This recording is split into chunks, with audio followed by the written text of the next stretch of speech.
600 CDI Honda made in Japan. এটা হলো সামন শো, এটা হলো সামন শো, ঠিক আছে। এটা হলো সামন শো, এটা আরও নামে দেওয়া যাবে এক ঘাট। এটা হলো সামন শো, দেখেন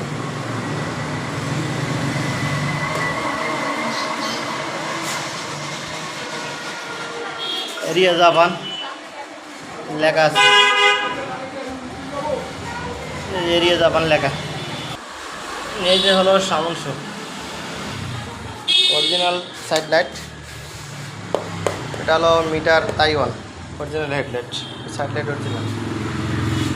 লুকিং গ্লাস হুন্ডা লেখা আছে এখানে, হুন্ডা হুন্ডা লেখা আছে। এটা হলো মিটার, ঠিক আছে। এই হলো বাম সাইড, বাম সাইডটা একবারে ভালোভাবে দেখাচ্ছি। এটা হলো বাম সাইড অরিজিনাল কালার, ঠিক আছে, অরিজিনাল কালার। ভেতরে স্টিকারটা এখনও আছে হুন্ডার। এই হলো হেড, এই হলো ইঞ্জিন কালার অরিজিনাল, এই হলো কার্বোনার অরিজিনাল মেড ইন জাপান।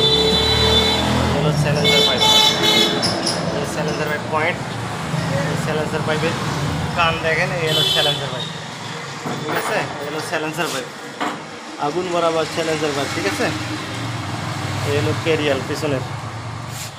এই সাইড দেখাইলাম, এখন ওই সাইড দেখাবো। এই হলো বাম সাইড, এটা হলো বাম সাইড, ঠিক আছে। একদম অরিজিনাল কালার, নিখুঁত কালার, মানে 5 লাখ টাকার গাড়ির টাঙ্কির মতো কালার। দুই পাশে অরিজিনাল স্টিকার, অরিজিনাল কালার, কোনো কালার হয়নি, কোনো টাচ আপ হয়নি, এগুলো সব অরিজিনাল। এই যে দেখা যাচ্ছে, এই হলো ক্যারিয়াল, ঠিক আছে। এটা ক্যারিয়াল, এটা চেন কভার অরিজিনাল।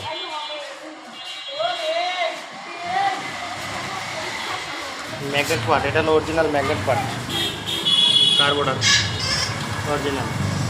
এটা original made in Japan flag cap. আর আপনার হলো যে টাঙ্কির উপর সাইডটা, এটা দেখাচ্ছি আপনাদেরকে। এই যে টাঙ্কির উপর সাইড, এই যে হালকা একটু সাদা হয়ে গেছে। আর টাঙ্কির এই জায়গাটার মধ্যে একটা চাবির টান আছে। আর এটা স্টিকার লাগা ছিল গাড়ি নতুন কেনা অবস্থায়, সেটার একটা কালার অরিজিনাল কালারটাই আছে, ঠিক আছে। তাহলে সিট কন্ডিশন, আর হলো গাড়ির নাম্বার, আর এই স্যালেন্সার ভাই আগুন বরাবর।